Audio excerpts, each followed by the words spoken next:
Hey folks, it's Tom for Eagle Prepper. I'm out here taking a look at the Hyundai.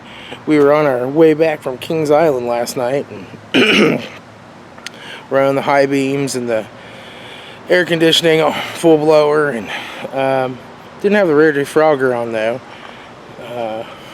But all of a sudden the lights started like doing this, go dim, and you hear the blower slow down for just a second, and then it kicked back in like full strength, and then it would do it again. So I'm worried that there's something going on possibly with the alternator or the battery. So just kind of doing some testing here today, try to figure out what might be going on. This still has the original alternator in it, and I'm up to about 37,000 miles on it now. And the battery is only about 6 months old. I got it from the AutoZone, so who knows how great of a battery it is, but at least it's under warranty. So I'll take a look and show you what I'm going to do. I don't have any fancy amp clamp things like Erico does. All I got is my little multimeter. So let's see what this battery is doing. We'll check the battery first, and then we'll see what the voltage comes out from the alternator, and then test it under full load, or as full load as we can make it. So what I'm getting right now out of this battery is a 12.5 volt charge. On a lead acid battery, that's about a 70 to 80% charge. So that's not a great charge for, sitting overnight after a long drive. I would expect it to be closer to 90%. So I'm going to go ahead and just kick on the headlights and put a little load on this battery, and then we'll see what it does with a little load on it. You see here we're at 11.86 volts with the headlights on. That's the low beams and the high beams, and of course that kicks on the parking lights as well. So that's probably definitely drawing 15 or 20 amps maybe out of this battery, and it really shouldn't be dipping that low. The battery's either really low, or the battery's just like bad and not taking a charge, or it just may not have been getting a full charge from the alternator. I'm gonna go ahead and kick it down to just the low beams here and see what we get.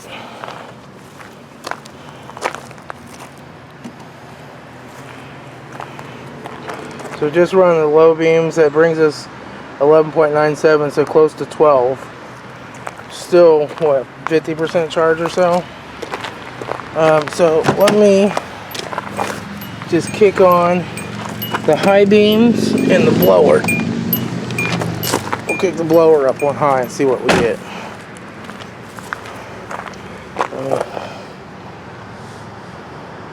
11.75, and that's getting down like a 20% charge. Yeah. So that's not making me happy. Either that battery's already really low. I don't have a load tester to really load test it. But I'll go ahead and start it up here. And let's kick on. So we got the blower on. We can kick on that alternator. High beams are on. We'll throw on some hazard lights. We'll throw on the windshield wipers. Let's see what we got for voltage now.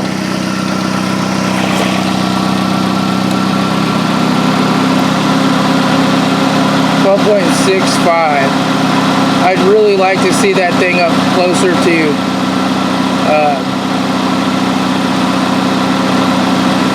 12.3.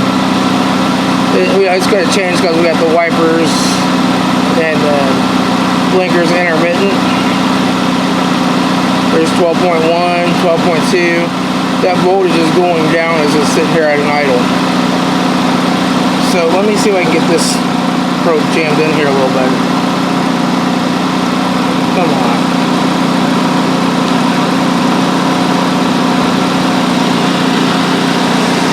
Let me set this camera up so I can use both hands. So yeah, now I'm getting down. I'm dropping voltage. I'm now down to 12.0, 11.9, So this battery is going flatter and flatter on me, sitting here at an idle. And I noticed this was happening when my engine speed was down, like when I was going through small towns and stuff. Let me give her a little gas.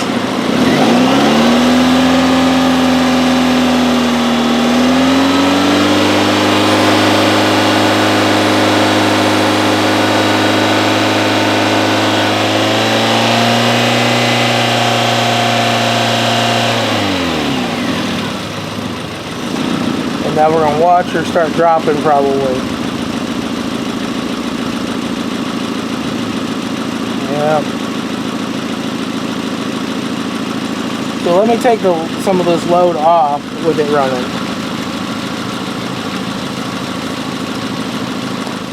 And so now you see we're at 13.9.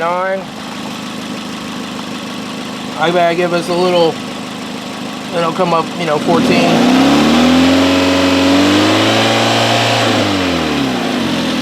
It's regulating itself right at 14 volts, it looks like. It's not going to come up any higher than that.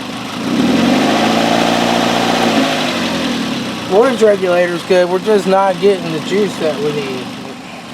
So what I believe is happening there is, I don't have an amp clamp, but I can see what the battery was at rest and what it was with the load under it.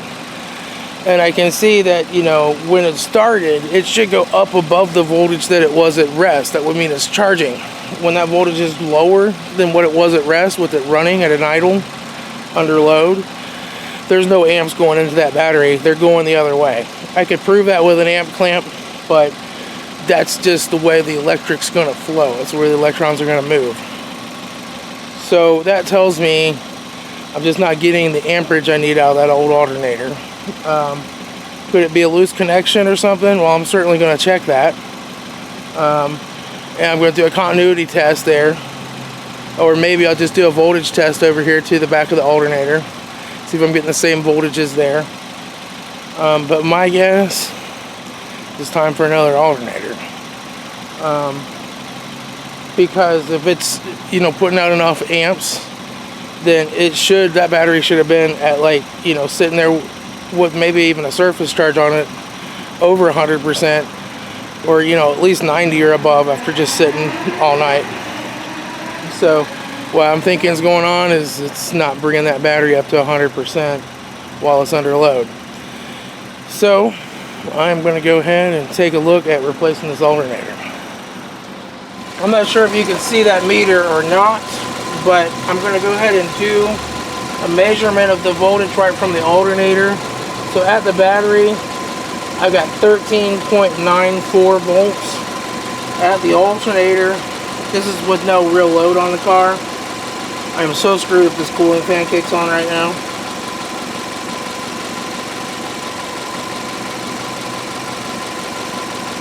See if I can get the volt there.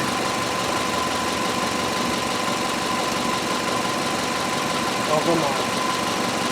14.05 at the alternator.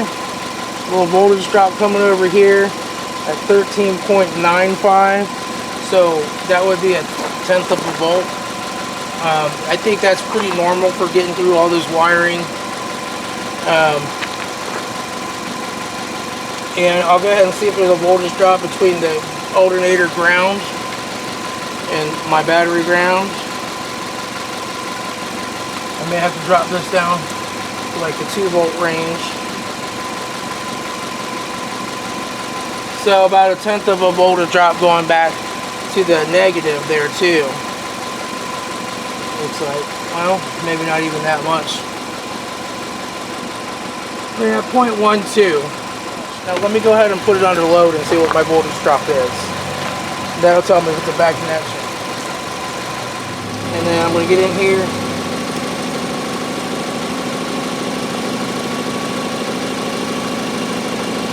Oh, well, I'm over range. Let me see what my voltage is here.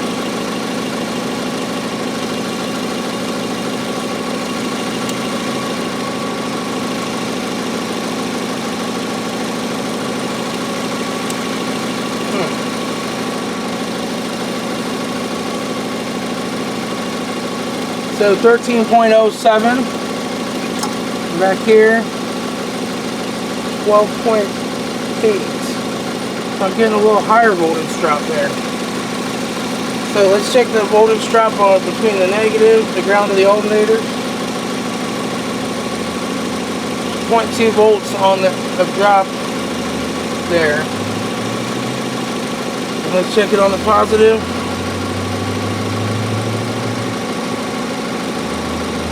0.1 volts. So about 0.3 volts a drop. If I measure the difference on this negative side, yeah, I'm at 0.12 volts. But to the alternator, I'm at 0.24 volts. So it seems like it might be a grounding issue with that alternator, actually. Because to the power steering pump, I'm not seeing that voltage drop. I'm seeing 1/10 of a volt, which would be acceptable. Alright, let me take a look here and I'll be back. Okay, so I cleaned the grounds off. I've got the blower motor running right now for a load. And I'm going to go ahead and see what kind of voltage we're getting out of this with the ground cleaned off.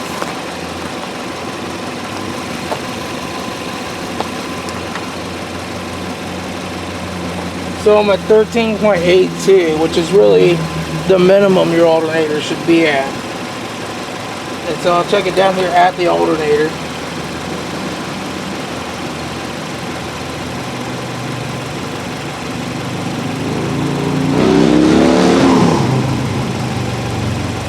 .94, so I'm getting about 0.12 voltage drop.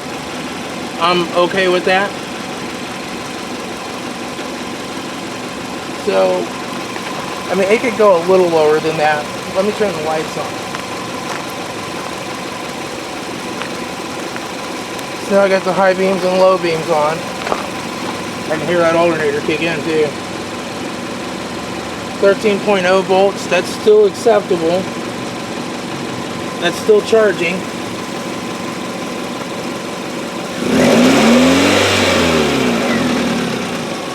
Goes up to 13.75. So I'm still getting about 0.2 voltage drop between the negative and positive side. That's 1/10 of a volt. I can handle that.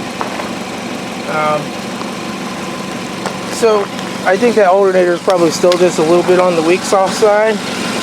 But all I do is take it loose and clean the ground off with some wire brushes and put it back on there. Let me kick on the rear defroster as well and see if we're still in a charging state. Anything above 12.7 or so is charging the battery. Although ideally you'd like it to stay at 13.8, which is supposed to be the minimum.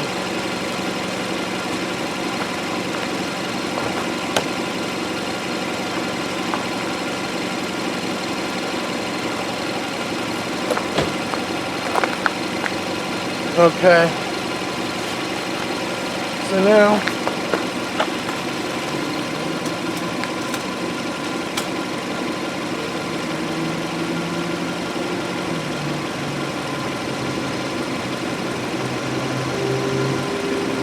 and see with the rear defroster on, I'm still dropping down to 12.46. And let me check it at the alternator.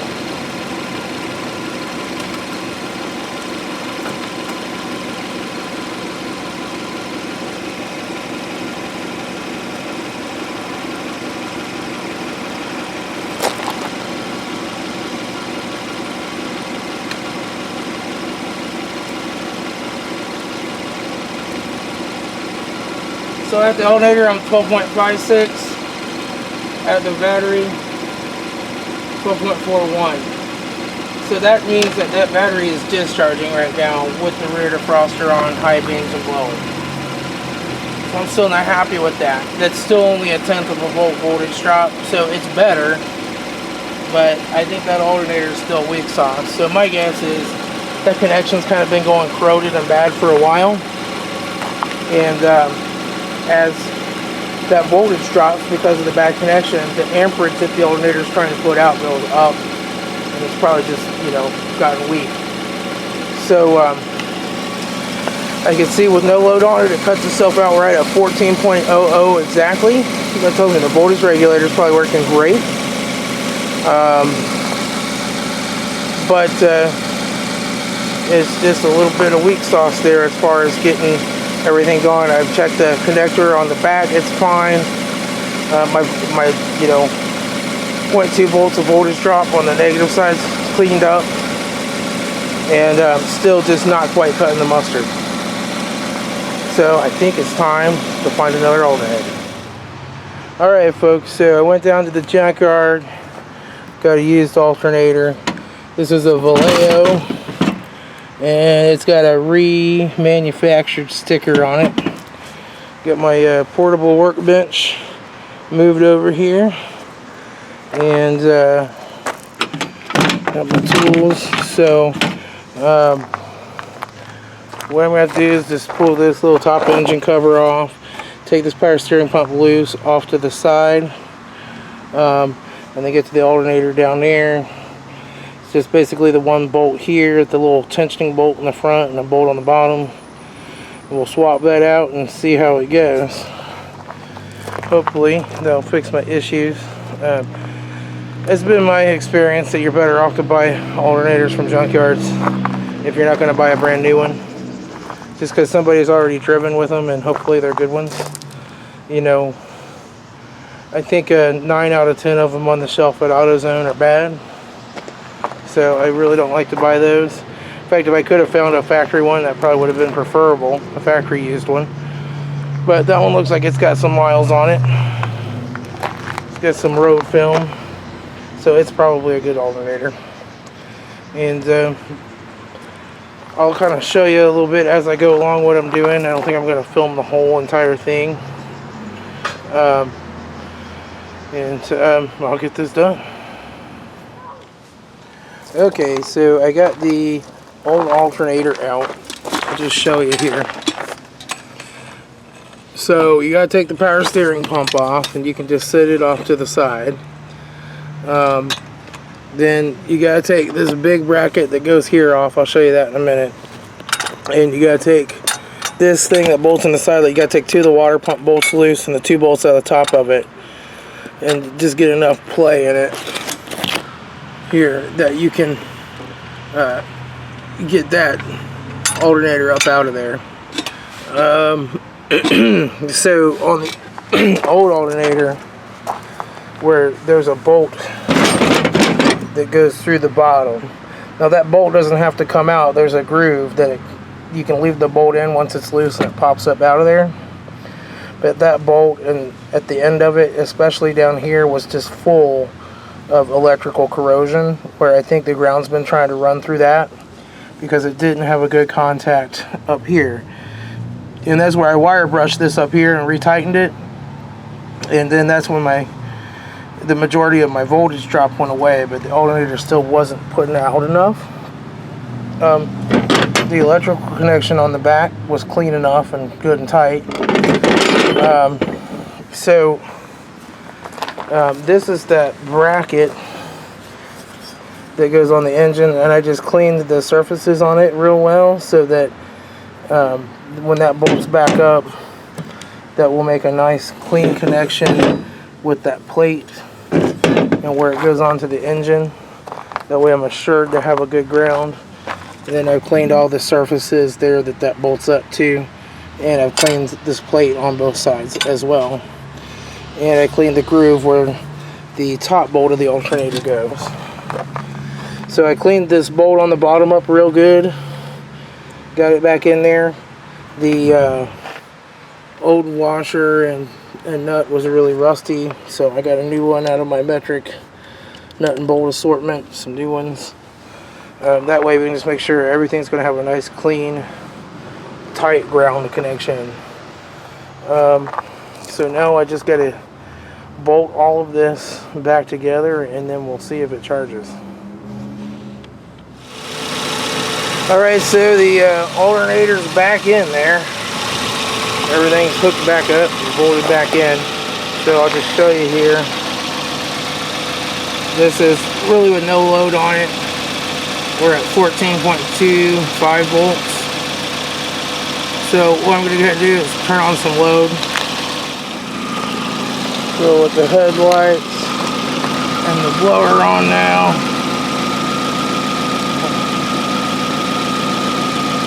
13.73. I'm okay with that.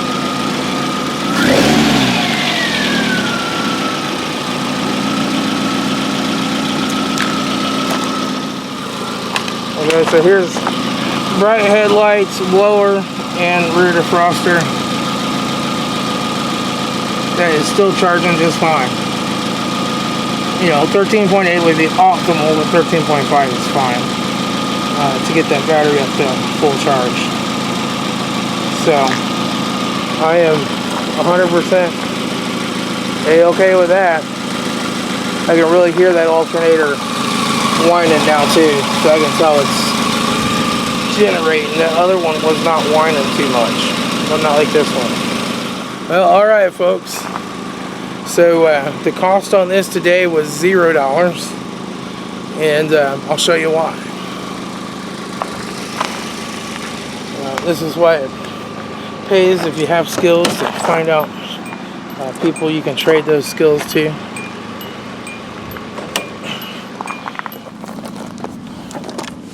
So, yeah, no, I did not take an AR-15 and take it. But back in here is that Dell computer. So tomorrow I am going to set that up at the junkyard that I got this from, and I'm going to put in a wireless extender for him too. So trade a little bit of my skill set as a computer guy and a network engineer for getting that alternator, and everything's charging up good now, and I'm all set. That thing was a little harder to put in than I remembered. There's that bottom bolt on there. This is a pain to get to, and it's getting everything kind of lined back up and working down in there. But last time I did it, you know, I started by taking the motor mount bracket and everything off because I was doing the timing belt. So not having all that stuff already off and out of my way made things a little bit more difficult, but I got it in there and got it done with all my cheap Stanley and Harbor Freight and Craftsman tools. I didn't use any Snap-on tools at all, and I'm all set. I'll talk to y'all later. This is Tom, your Frugal Prepper.